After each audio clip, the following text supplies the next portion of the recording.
রাজনীতির নামে একটা সূরা নাজিল করে দিয়েছেন, বলেন দেখি সেই সূরাটার নাম কি?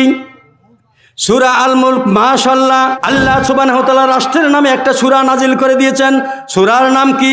সূরা আল বালাদ। কিভাবে মন্ত্রী পরিষদ পরিচালিত হবে এর জন্য আল্লাহ সুবহানাহু ওয়া তাআলা কোরআনুল কারীমের মধ্যে একটা সূরা নাজিল করে দিয়েছেন। সূরার নাম আশ-শূরা। যৌথ বাহিনীর নামে একটা সূরা নাজিল করে দিয়েছেন।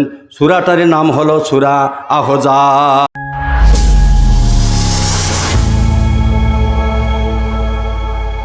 মাহফিলে আসার আগে আমাকে অনেকে বলছে রাজনীতির কথা বলেন না।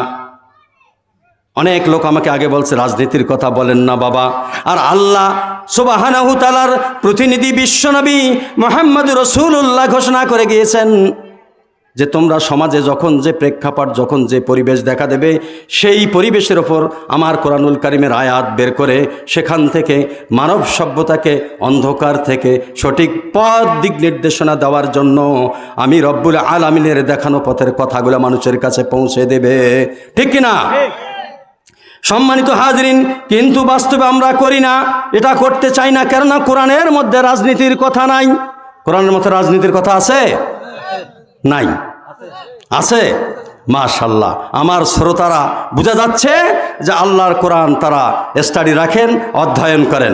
সম্মানিত হাজরিন, আল্লাহ রাব্বুল আলামিন বলছেন আল্লাহ নিজে রাজনীতিবিদ, যত প্রকার রাজনীতিবিদ আছে, শ্রেষ্ঠ রাজনীতিবিদ তিনি কিন্তু পরাক্রমশালী। তিনি এই জমিন কিভাবে চলবে ওই আল্লাহর সে আর এত ভালো কিছু, ভালো পরিকল্পনাকারী কেউ নাই। ঠিক কিনা? কোরআন দিয়ে আপনার ব্যক্তি জীবন, পারিবারিক জীবন, রাষ্ট্রীয় জীবন, অফিস আদালত, কোর্ট কাছারি, শিক্ষা প্রতিষ্ঠান থেকে যত প্রকার সেক্টর আছে, কি দিয়ে এটা পরিচালিত হবে এই কোরআনে আল্লাহ পুঙ্খানুপুঙ্খানুভাবে বলে দিয়েছেন। ঠিক কিনা? সম্মানিত হাজরিন, কোরআনের মধ্যে রাজনীতি নাই, রাজনীতির কথা নাই, এটা যারা বলে তারা কে? তারা হলো কাফের। আল্লাহ বলছেন ইন্নিল হুকমু ইল্লা লিল্লাহ, একমাত্র এই জমিনে আমি আল্লাহর হুকুম দিয়ে সার্বভৌমত্ব চলবে, জমিন চলবে। আমি আল্লাহর হুকুম ব্যতিরেকে আর কারো হুকুম, কারো নির্দেশনা এই জমিনে চলতে পারে না। ঠিক কিনা? সম্মানিত হাজরিন, কোরআনুল কারীমের মধ্যে আল্লাহ সুবহানাহু তাআলা কোরআনুল কারীমের মধ্যে বলেছেন, কি বলেছেন? যে তোমরা যারা রাজনীতির কথা বলতে নিষেধ করো, আল্লাহ সুবহানাহু তাআলা কোরআনুল কারীমের মধ্যে রাজনীতির নামে একটা সূরা নাজিল করে দিয়েছেন। রাজনীতির নামে একটা সূরা নাজিল করে দিয়েছেন, বলেন দেখি সেই সূরাটার নাম কি? সূরা আল মুলক। মাশাআল্লাহ, কি সূরা মুলক যদি আপনারা তেলাওয়াত করেন তাহলে বুঝতে পারবেন রাজনীতি কত প্রকার, কাকে বলে, কিভাবে রাজনীতি করতে হয়। প্রত্যেকটা নিয়ম কানুন পাই টু পাই সূরা মুলকের মধ্যে আল্লাহ সুবহানাহু ওয়া তাআলা আলোচনা করে দিয়েছেন। সম্মানিত হাজিরিন, এটাই শুধু না, এটা একটা বাংলাদেশটা একটা রাষ্ট্র, ঠিক না? এটা একটা রাষ্ট্র। আসুন দেখি কোরআনুল কারীমের মধ্যে যে কোরআন আল্লাহ মানব সভ্যতাকে প্রতিষ্ঠার জন্য, মানব সভ্যতাকে আলোর পথ দেখানোর জন্য যে কোরআন নাজিল করে দিয়েছেন, এই বাংলাদেশ একটি রাষ্ট্র, এই রাষ্ট্র পরিচালনার জন্য রাষ্ট্রের নামে কোনো সূরা কোরআনুল কারীমের মধ্যে আছে কিনা? সম্মানিত হাজিরিন, কোরআনুল কারীমের মধ্যে আল্লাহ সুবহানাহু ওয়া তাআলা রাষ্ট্রের নামে একটা সূরা নাজিল করে দিয়েছেন। সূরার নাম কি? সূরা আল বালাদ। এই রাষ্ট্র কিভাবে পরিচালিত হবে আল্লাহ সুবহানাহু ওয়া তাআলা এই সূরা আল বালাদের মধ্যে পাই টু পাই বলে দিয়েছেন। তো হাজিরিন, তাহলে আল্লাহ সুবহানাহু ওয়া তাআলা এই যে কোরআন নাজিল করে দিয়েছেন, এটা একটা আল্লাহর পক্ষ থেকে সংবিধান, পার্লামেন্ট, এই রাষ্ট্র পরিচালনা কিভাবে হবে আল্লাহর সংবিধান দিয়ে। তাহলে সংবিধানের নামে আল্লাহ একটা কোরআনের সূরা নাজিল করে দিয়েছেন। সেই সূরাটির নাম হলো সূরা ফুরকান। সুবহানাল্লাহ।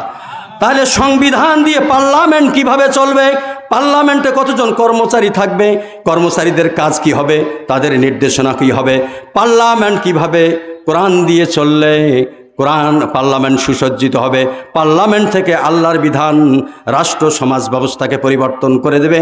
আল্লাহ সুবহানাহু ওয়া তাআলা সূরা ফুরকান নাজিল করে দিয়েছেন এবং ফুরকানের মধ্যে তা পাই টু পাই বলে দিয়েছেন। সম্মানিত হাজিরিন, এবার পার্লামেন্ট পরিচালনা করতে গেলে কিছু এমপি, কিছু মন্ত্রী পরিষদ পরিষদের দরকার আছে, এমপি মন্ত্রীর দরকার আছে। এটা দরকার আছে না নাই? পার্লামেন্ট কি এমনি এমনি চলবে? সামনে নির্বাচন আসতেছে। নির্বাচনের আমাদের পবিত্র আমানত ভোটাধিকার প্রয়োগ করে যে সমস্ত এমপি তৈরি করা হবে, তাদের মধ্য থেকে কেউ মন্ত্রী হবে, ঠিক কিনা? আর পার্লামেন্ট চালাইতে গেলে আল্লাহ সুবহানাহু ওয়া তাআলার পক্ষ থেকে নাজিলকৃত বিধান দিয়ে এই পার্লামেন্ট চালাইতে হবে, ঠিক কিনা? তাহলে মন্ত্রী পরিষদের জন্য আল্লাহ সুবহানাহু ওয়া তাআলা কিভাবে মন্ত্রী পরিষদ পরিচালিত হবে, এর জন্য আল্লাহ সুবহানাহু ওয়া তাআলা কোরআনুল কারীমের মধ্যে একটা সূরা নাজিল করে দিয়েছেন। সূরার নাম আশ-শূরা। সুবহানাল্লাহ। কিভাবে মন্ত্রী পরিষদ পরিচালনা হবে, মন্ত্রীদের কাজ, এমপিদের কাজ, মেম্বার চেয়ারম্যানদের কি কাজ হবে, আল্লাহ সুবহানাহু ওয়া তাআলা 30 পারা কোরআনের মধ্যে অক্ষরে অক্ষরে বলে দিয়েছেন, পাই টু পাই বলে দিয়েছেন, ঠিক কিনা? এ রাষ্ট্রকে পরিচালনা করতে গিয়ে একটা বাহিনীর প্রয়োজন আছে না নাই? আছে না নাই? মন্ত্রী এমপি যখন পার্লামেন্ট ওঠে, তার গাড়িতে পুলিশ থাকে, তার পিছনে পুলিশ থাকে, সামনে প্রোটোকল থাকে, থাকে কি না? তাহলে এই পুলিশ বাহিনীর কথা, র্যাব, যৌথ বাহিনীর কথা কোরআনুল কারীমের মধ্যে মনে হয় নাই? নাই। এটা যদি থাকতো, মানব রচিত আইনের আন্দোলন সংগ্রাম মুসলমান পরিচয় দেওয়ার পর তারা এই আন্দোলন সংগ্রাম করতে পারতো না, ঠিক কিনা?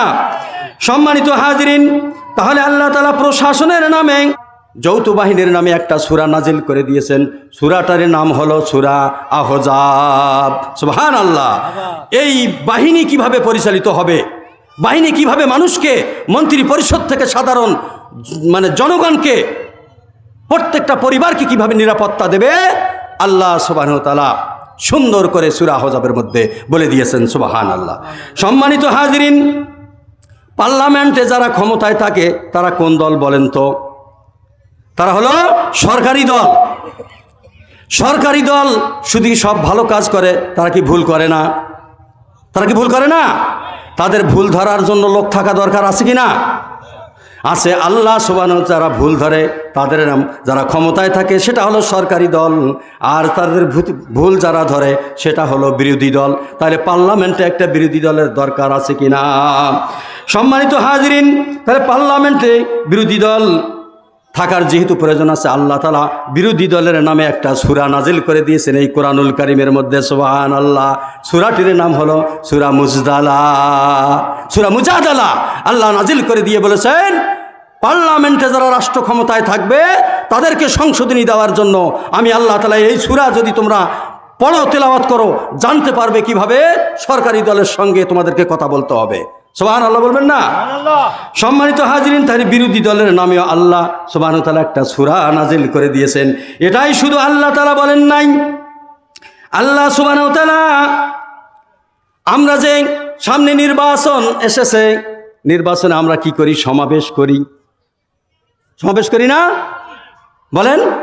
নির্বাচন পরিচালনার জন্য আমাদের প্রার্থী আসে, তিনি একটা জনসমাজের মধ্যে বক্তব্য দেয় যে আমি আগামীতে যদি আমাকে এমপি বানা হয়, মন্ত্রী বানা হয়, কিভাবে আমি আমার পার্লামেন্ট বা এই এলাকার মানুষের জনকল্যাণমূলক কিভাবে কাজ করব।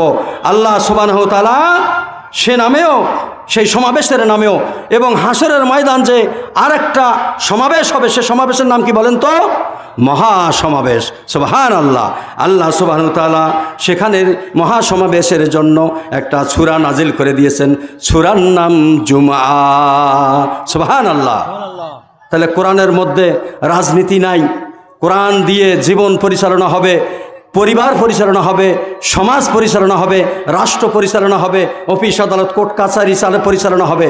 এই কথাগুলা কোরআনের মধ্যে তাহলে বোঝা যাচ্ছে যে এখন আছে, এখন বুঝতেছেন।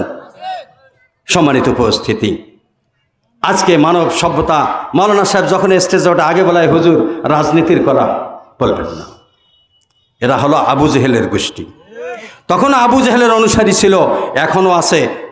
কিয়ামত যতদিন সংগঠিত হয় নাই ততদিন পর্যন্ত এই আবু জেহেলের অনুসারীগণ এই জমিনে চলাচল করবে, যাদের মিশন হলো, আল্লাহর মিশন হলো আমার জমিন আমার কোরআন দিয়ে চলুক। এটা হলো আলেম ওলামারা এই কোরআনের আইন বাস্তবায়নের জন্য আন্দোলন সংগ্রাম লড়াই করবে।